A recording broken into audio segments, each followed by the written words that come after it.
본 말씀을 통해서 부재시의 은혜, 부재시의 은혜라는 제목으로 하나님의 말씀을 증거하겠습니다.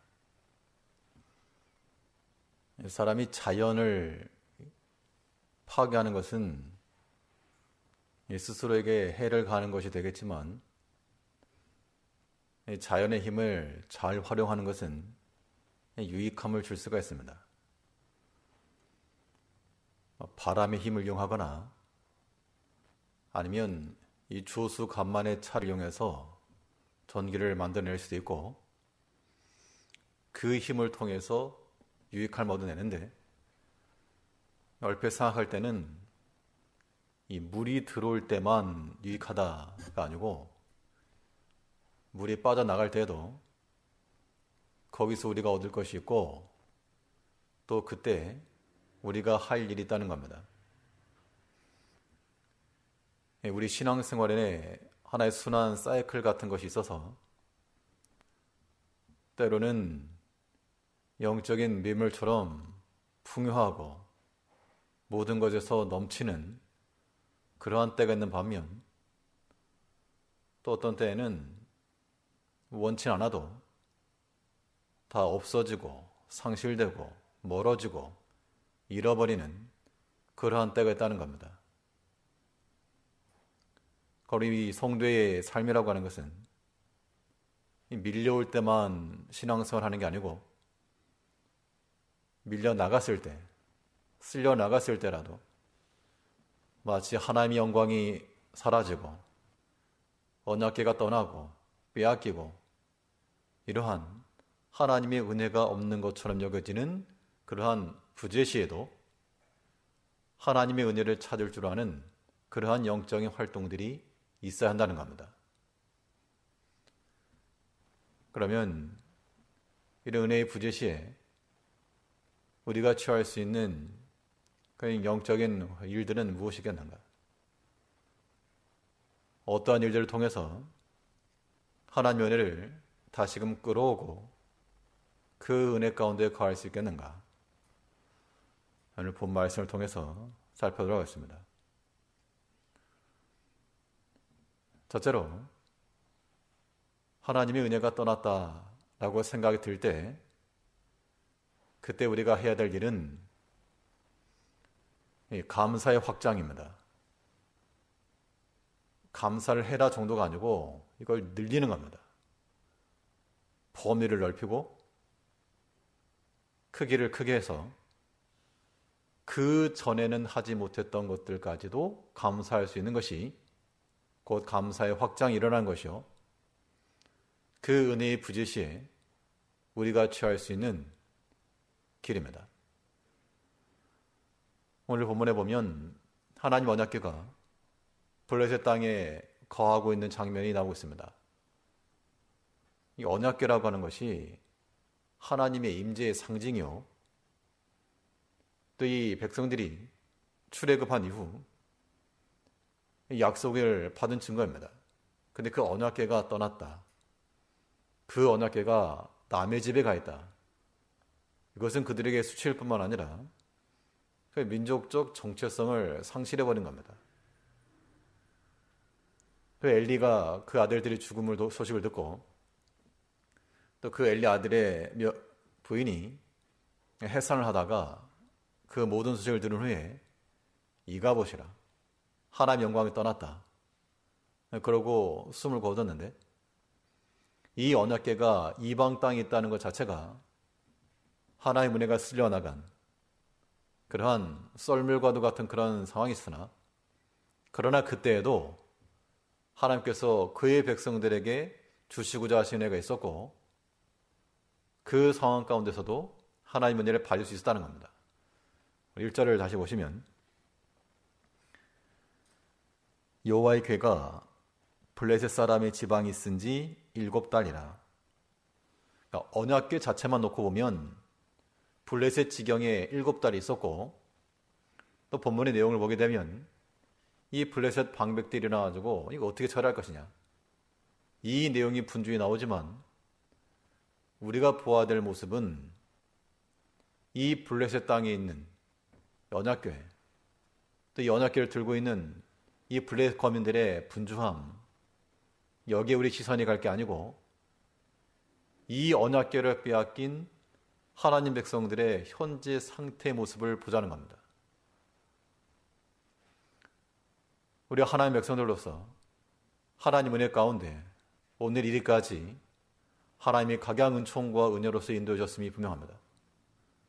그런데 하나님 은혜가 크면 이 감사도 커야 되는 것이 지극히 정상이지만 보통은 그 은혜가 지속되면 당연한 것으로 여기고 자기의 권리를 여긴다는 겁니다.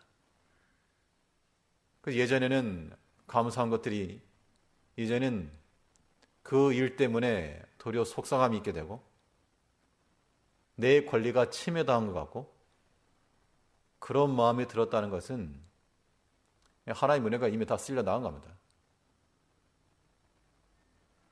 우리가 하나 앞에서 이 신앙생활을 한다는 것, 하나님께서 우리에게 배우시는 그 은혜가 큰데 이것이 떠내려가지 않도록 잘 막는 게 중요하고, 만일 하나님께서 우리로 하여금 그런 은혜의 썰물을 경험하게 하시게 되면 우리의 비어있는 상태를 보게 되고 우리의 부족한 모습을 보면서 그동안 하나님께서 주셨던 것들을 기억하고 감사하는 겁니다.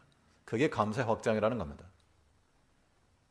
전혀 엉뚱한 거 감사하는 게 아니고 그동안 하지 못했던 것들에 대한 감사가 일어나는 게 필요한 겁니다. 그렇게 생각을 하게 되면 난 감사할 것이 참 무지기습니다. 부지기습니다. 우리가 하나님 앞에 나와서 예배 드리는 것도 또 섬길 수 있는 기회를 주신 것도 뭐 당연하다고만 생각하지 말고 또 교회에 대해서 뭐 원망이나 이런 거 하지 마시고 하나님께 감사하는 마음을 가져야 됩니다. 하나님께서 내게 섬길 수 있는 기회를 주시고 또 참여할 수 있는 공동체를 주신 거, 그게 어찌 감사할 게 아닙니까? 근데 이게 풍성할 때는 항상 당연시 여긴다는 겁니다. 때로 우리 마음 가운데 시험이 일어날 수가 있죠. 은혜가 되지 않을 때가 있다는 겁니다. 그때 우리 마음을 닫을 게 아니라 그동안 하나님께서 내게 많은 은혜를 주셨다, 그러한 마음을 갖는 것이 복된 성도들의 모습인 겁니다. 하나님께서 우리에게 주신 것들에 대해서 참 귀하고 감사한 것을 하나님께서 알게 하실 때, 이 교육의 방법입니다. 좋은 것을 아무리 설명을 해도 모를 때가 있으니까 때로 하나님께서 그 반대 방향을 통해서 그걸 상실케 하심으로, 아, 이것이 여기 필요했구나, 이게 없으니까 정말 곤란하구나, 그것을 깨닫게 하신다는 겁니다. 그렇게 생각을 해야 됩니다. 그래서 이 언약궤를 빼앗긴 백성들은 당연히 그걸 즐거워해서 하면 어디 있겠습니까? 당연히 슬퍼하고 고통스러워하고 마음이 염려하겠으나 그 가운데서 하나님께서 지금까지 이 은혜로 우리를 지켜줬다, 그런 마음을 가지고 나가면 그것이 복된 것이라고 하는 겁니다. 그래서 이 이스라엘 백성들이 전쟁에 패하는 것이 하나님의 말씀을 듣지도 않고 하나님께서 새벽부터 불러도 귀담아 듣지 않았던 것이었는데 어떤 변화가 일어났는가 하면 이 하나님의 언약궤를 빼앗기고 7개월이니까 말이 7개월이지 다시 예루살렘으로 돌아오기까지는 다윗 왕 때 돌아죠. 이 이스라엘의 언약궤가 적진했을 때 이 백성들의 마음속에 하나님의 언약궤에 대한 그 사모함이 일어났다 그랬습니다.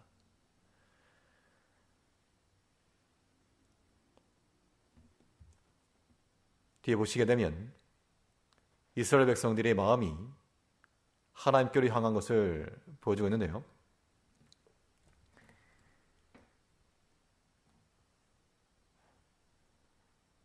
하나님께서 우리에게 은혜를 주신 것들을 우리가 잘 지키지 못하면 상실했어도 또 하나님께서 우리에게 그 상실함을 가지고 또 기억을 하게 하시고 또 그에 대한 사모하는 마음을 준다는 겁니다. 19절을 보시게 되면 베스메스 사람들이 여호와의 길을 들여다보는 거로 그들을 치사 70인을 죽이신지라. 여호와께서 백성을 쳐서 크게 살려갔으므로 백성이 애곡하였더라. 이 뒤에 가게 되면 하나님의 언약궤 잃어버리고 또 나중에 그 궤를 보고 죽는 그런 장면이 나오고 있는데, 이 모든 걸 통해서 이 나중에 이 언약궤가 들어갔을 때 이 백성들의 마음속에 하나님의 언약궤를 사모하고 기다리고 그런 마음이 이 백성들에게 생겨났다는 겁니다. 이제 우리가 이 믿음 생활을 함에 있어서 우리 마음에 다침이라 하거나 그럴 때 우리 마음을 그대로 방치해 두지 말고 하나님의 은혜가 부재할 때 도리어 하나님의 은혜가 들어오시도록 그 문의 물길을 여는 것처럼 은혜의 길을 열고 하나님의 은혜가 임재할 수 있는 그 감사의 통로들을 열어나가야 됩니다. 감사할 걸 생각하면 많은 것이고 하지 않으면 없는 겁니다. 이 쉬운 일이지만 누구나 말할 수 있고 누구나 생각할 수 있는 쉬운 일이지만 그 쉬운 것을 때로 우리가 못한다는 겁니다. 하나님께서 우리를 사랑하셔서 지금도 마찬가지입니다. 비록 우리의 원하는 것이 우리가 다 주어지지 못했어도 하나님께서 여전히 우리를 위하시고 우리 마음속에 하나님 사모하는 마음을 가지라고 때로 이 부재의 시간을 주신다 그러면 우리가 더욱 하나님을 묵상하고 하나님께 나아가기를 힘쓰는 그런 모습들을 가져야 됩니다. 이 감사의 확장이라고 하는 것은 그동안 감사치 못했던 것들까지라도 당연시 여겼던 것들까지라도 감사하는 것인 반면, 이 확장이라고 하는 것은 지금 우리가 당한 여러 가지 현재 일들도 하나님 손에서 났다는 것을 인정하는 겁니다. 그래야지 우리는 거기서 하나님으로 인한 감사라고 하는 것이 가능할 겁니다. 이 또한 하나님의 손에서 났다. 하나님께로부터 났으니까 우리가 사람이 어찌 막을 수가 없고 거스릴 수도 없는 겁니다. 여기 어떤 하나님의 뜻이 있을까? 어떤 일이 있을까? 그런 걸 생각해야지. 이걸 인정하지 않으면 어떤 일이 벌어지는가? 어떤 일이 벌어지겠습니까? 결과적으로는 언약궤 상실이죠. 언약궤를 잃어버린 이유는 전쟁터에 언약궤가 갔다는 겁니다. 그럼 대번에 어떻게 말할 수 있는가 하면 누가 이걸 가져오라 그랬느냐? 최초로 말한 사람이 누구냐? 누가 가서 그 엘리 아들들이 가지고 이 꾀에서 이 언약궤를 가져오라 그랬느냐? 만일 그런 것을 가지고 원인을 밝혀내라. 그 주동자를 색출해내라. 그 시시비비를 가리려고 나아간다 그러면 당연히 그 백성들 사이에서는 원망함이 있었을 것이고 다툼이 일어났을 거라는 겁니다. 이 썰물의 때는 그런 걸 경계해야 됩니다. 우리가 참 많이 경험할 수 있는 것들인데, 그래서 우리가 마음에 격분이 일어나고 격동이 일어나고 요동함이 있을 때 그때 보통 사람이 원망의 말을 하죠. 또 문제가 있으니까 그 원인을 밝혀낸다라고 하는 그런 좋은 목적을 가지고 있지만 그 문제의 원인을 낸다라고 하는 것이 이게 또 다툼이 된다는 겁니다. 그럼 우리가 하나님의 은혜를 생각할 때는 일의 결과가 우리의 원함이 되지 않았을지라도 이 모든 것이 또한 하나님의 손에서 났음을 우리가 인정해 나가는 것, 이것이 우리 안에서 감사를 열어가는 겁니다. 이거는 무조건적인 현실 도피도 아니고 당연히 원인이 있다 그러면 그 원인을 밝히고 수정하고 고치는 게 맞습니다. 어디까지나 자기 자신에게 찾는 것이고 다른 사람에게 있는 것을 억지로 바꿀 수가 없습니다. 내 것이 아니기 때문에. 남의 것을 내가 억지로 고친다 그러면 그것은 잘못된 겁니다. 우리 신앙생활 가운데도 이 모든 관계라고 하는 게 있습니다. 내가 고치려고 하면 하나님께서 우리에게 그렇게 말씀하시는 겁니다. 고쳐야 될 대상은 바로 너다. 우리 자신의 부족함이나 우리 자신의 약함을 보고 애통하는 마음을 가지고 돌이키는 것은 지극히 합당하고, 우리 자신에게서 원인을 찾아내는 것은 가하지만 이거 누가 이렇게 시작했느냐, 이 언약궤 뺏긴 거 찾아내라, 그렇게 나왔다 그러면 이 백성들 사이에서 더 큰 분란만 일어나고 말았을 겁니다. 그런데 성경을 보면 이 백성들 사이에서 그런 게 있었다는 건 보여주지도 않고, 다 이것이 하나님의 손에서 난 줄 알고 도리어 선자들을 중심으로, 사무엘을 중심으로 언약궤가 빼앗겼기 때문에 이 사무엘을 중심으로 또 말씀을 전하는, 하나님의 말씀 앞에 모이고 뒤에 보면 이 미스바에 모여서 회개운동이 일어나고 이러한 영적 활동들이 지속되었다는 겁니다. 그러니까 이 상황이 바뀌게 되면 그걸 또 적절하게 적응할 줄 아는 것도 필요합니다. 이 코로나 이 시대를 통해서 여러 가지 상황들이 많이 바뀌었습니다. 이제 우리가 이런 상황 속에서도 이 또한 하나님의 손에서 난 줄 알고, 언약궤가 없으면 사무엘 중심으로 모여서라도 하나님의 말씀 듣고 회개운동하고 하는 것처럼 이때 우리가 조금 제한을 받을지라도 우리에게 열려있는 그 공간, 우리에게 제시되어 있는 그 가능성을 통해서 하나님의 은혜를 찾고 또 하나님께 나아가기를 힘써 한다는 겁니다. 그래서 우리에게서 이 언약궤가 빼앗긴 그 7개월의 기간을 지낸 것처럼 여전히 우리 마음속에 상실감이 있고 채워지지 않는 그런 마음이 있어도 그동안 하나님께서 내게 주셨던 것들을 기억하는 마음을 가지고 그간 하지 못하였던 감사를 돌리며, 또 지금 우리가 당한 이 모든 것들도 하나님의 손에서 났음을 인정을 하고 하나님 앞에 엎드릴 줄 알아야 됩니다. 좋은 일만 아니고 때로는 어려움의 일도 마찬가지입니다. 하나님께 때로 우리에게 형통한 때를 주시기도 하고 때로는 곤고한 때를 주시기도 하는데, 이 두 가지를 병행한다 그랬습니다. 하나님이 왜 병행하시는가? 그 사랑하는 자녀들에게 왜 곤고한 때를 주시는가? 이 두 가지를 병행하심은 사람으로 하여금 오직 하나님만 경외하기 위함이다 그랬습니다. 내일을 뻔히 알고 하나님 떠날까 봐 예측하지 못하도록, 그래서 형통할 때는 기뻐하고 곤고할 때는 기도하는 그런 하나님을 신뢰하는 자들 되라고 우리에게 이 모든 일 허락하신 줄 알고, 하나님의 언약궤가 떠난 것 같은 그런 영적인 상태를 당하였을 때 우리는 더욱더 하나님 앞에 더 감사할 것을 찾으며 이 또한 하나님의 손에서 난 줄 알고 이 나를 향한 하나님의 뜻을 발견하고 다윗이 그랬던 것처럼 이 저주 까닭에 도리어 내게 손을 베푸실 것이라 하나님을 철저히 의지하며 나아갈 수 있는 은혜의 때를 기다릴 줄 아는 믿는 백성들이 되어야 되겠습니다. 둘째로 은혜의 부재시에 또 우리가 취할 수 있는 신앙적 행위들이 무엇인가?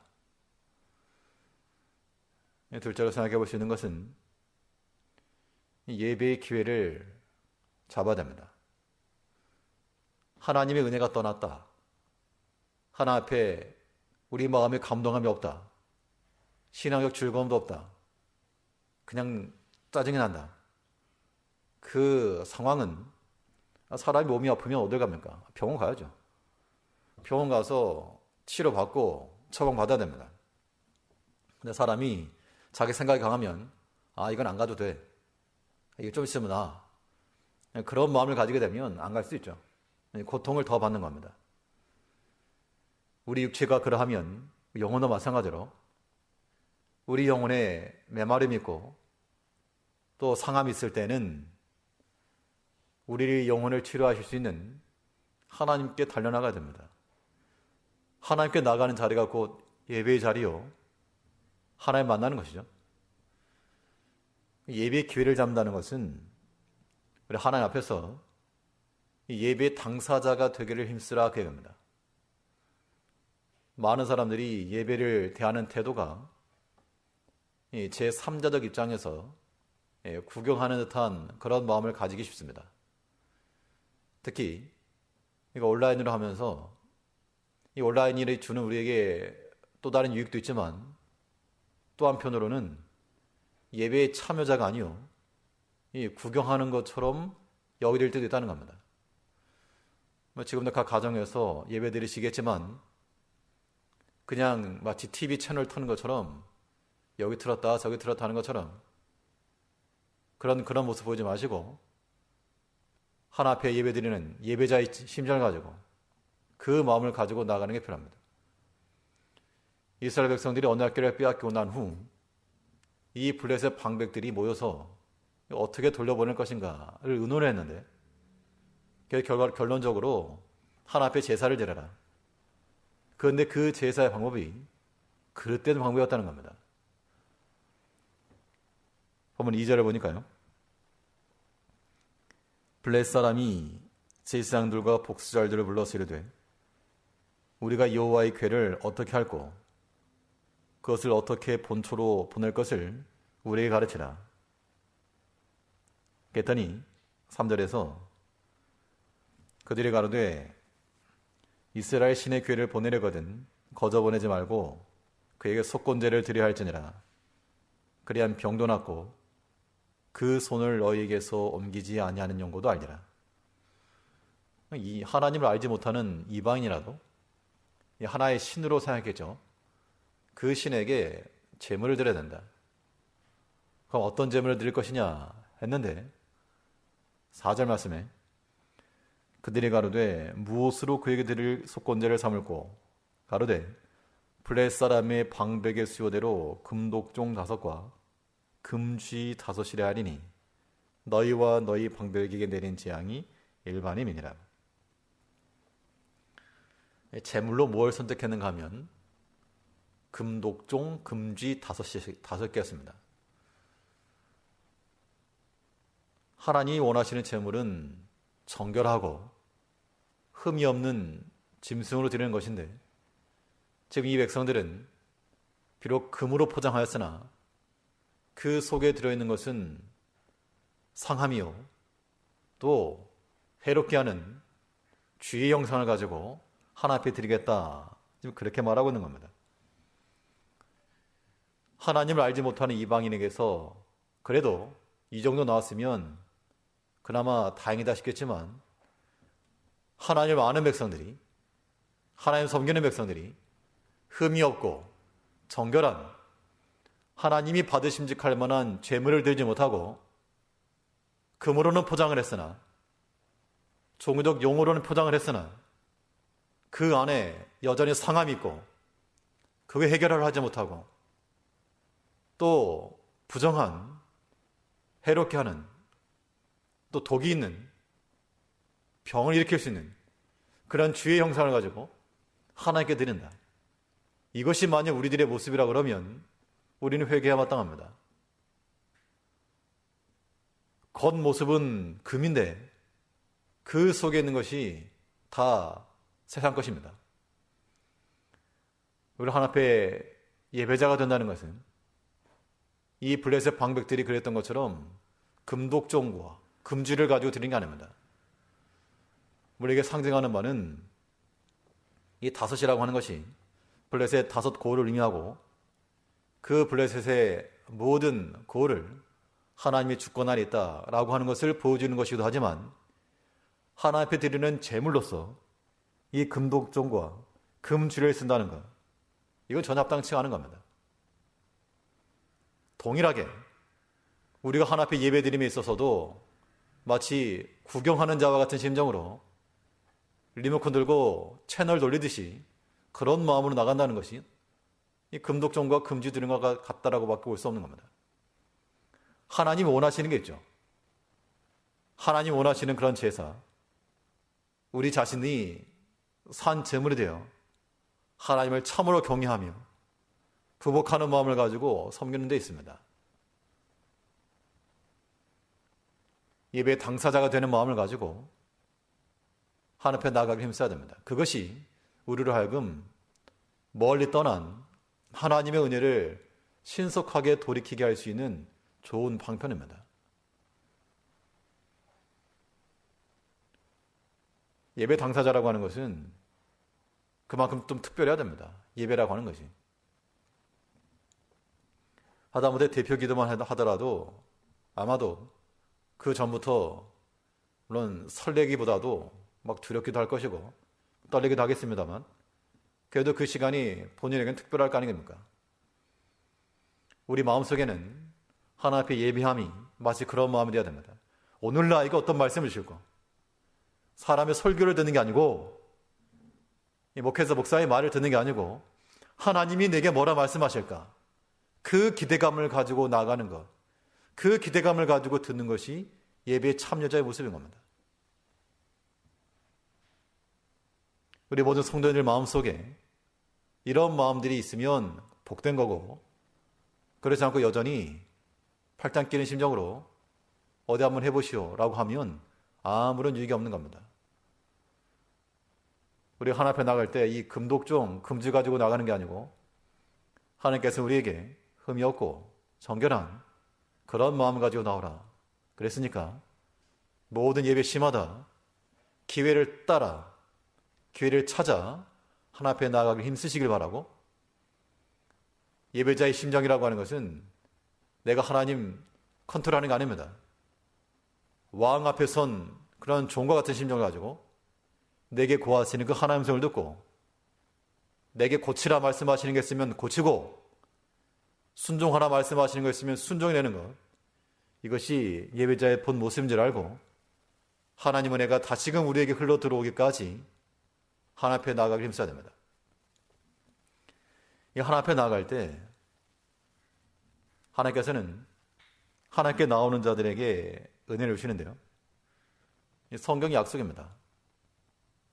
겸손한 자, 또 하나님을 사모하는 자, 그들에게는 하나님께서 은혜를 주시고 영혼의 만족함을 주겠다라고 그랬습니다. 이제 우리가 하나님 앞에 나옴에 있어서의 하나님을 사모하는 마음을 가지고 시간들이 기다려져야 됩니다. 뭐 딴 일 하다가 벌써 이렇게 시간이 되었는가 보통 그러시겠지만 그러나 하나님의 은혜를 간구하는 백성들은 그 주 앞에 나가는 시간을 맞춰놓고 사는 겁니다. 그러면 누가 기뻐하시고 하나님 기뻐하시고 당연한 거죠. 하나님께 우리 마음을 보신 하나님께서 딴 거 하다가 시간 됐네 하는 사람과 참으로 기다리는 심정을 가지고 나보다 먼저 와서 기다리시는 그 주님을 만나는 심정을 가지고 찾아 나온 백성들 하나님의 손이 누구에게 가겠는가? 나를 간절히 찾는 자들이 나를 만날 것이며 나를 영화롭게 하는 자들에게 내가 그들에게 영화를 주겠다. 이제 우리가 하나님의 은혜가 멀어진 것 같은 그 시점에 우리 도리어 하나님께로 뛰어들어갈 수 있는 그 예배의 기회를 찾고 하나님을 찾으시는 바른 예배자가 되어 그 은혜의 회복을 누릴 수 있는 성도님들 되시기 바랍니다. 셋째로 이 하나님 은혜의 부재 시에 어떠한 신앙적 행위들을 우리가 해야 되겠는가? 이 은혜의 썰물 때 우리가 해야 될 일은 이 구원의 확신을 갖는 겁니다. 이게 아이러니인데 우리가 일이 잘 될 때는 뭐 하나님이 도와주지 않아도 성공할 것 같은 그런 마음이 듭니다. 그런데 하나님께서 때로 우리를 공곡해 하시면 정말 하나님의 도움 없이는 안 됩니다. 하나님 구하게 되죠. 우리는 어떤 상황에서든지 우리 하나님 앞에 하나님께서 우리를 구하실 것을 믿고 살아가는 게 필요한데요. 하나님이 영광에 떠난 이가부, 언약궤를 상실한 그 백성들에게 있어서 상황은 곤란합니다.